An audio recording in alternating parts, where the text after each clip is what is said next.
Avec une contribution de 52% à l'économie nationale, la femme congolaise se présente comme étant une véritable actrice de développement, un mérite reconnu par la plateforme plurielle, ce cercle d'affaires, pour la promotion de l'entrepreneuriat féminin afin d'assurer l'équilibre socio-économique dans le pays.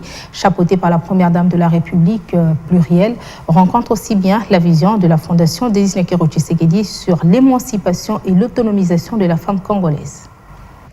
L'apport de la femme au développement du pays, c'est le leitmotiv de toutes les femmes de la République démocratique du Congo réunies au sein de Pluriel, ce cercle d'affaires, pour contribuer au développement de l'entrepreneuriat.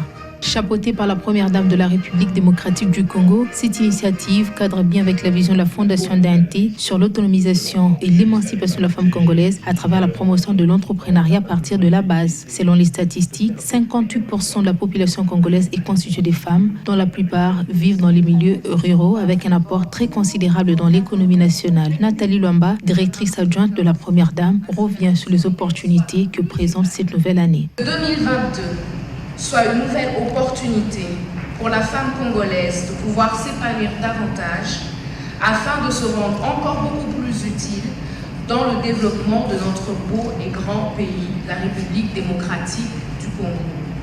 À l'initiative du Cercle d'affaires pluriel, nous sommes ici réunis pour joindre une fois de plus ensemble nos efforts autour de la femme et particulièrement de son apport dans le secteur économique de notre nation.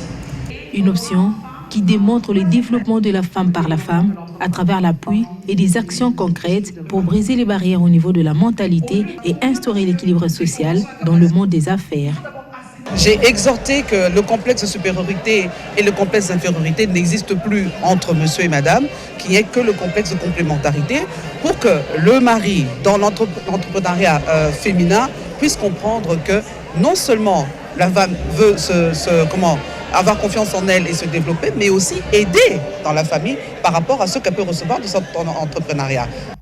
Pluriel, un événement riche en couleurs qui fait des femmes de véritables actrices de développement du pays, ponctué par plusieurs panels focalisés sur la promotion de l'entrepreneuriat. Ce rendez-vous pour l'épanouissement, l'autonomisation et l'émancipation de la femme impose la conjugaison d'efforts.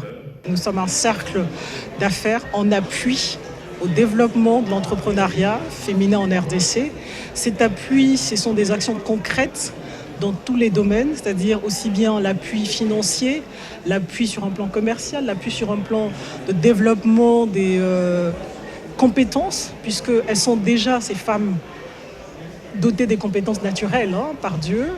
On a bien vu durant les discussions que ces femmes-là travaillent déjà. Donc nous, ce que nous venons faire, nous venons les accompagner à développer, à mieux produire et sortir de ce commerce de subsistance à un commerce de développement, à un commerce de survie.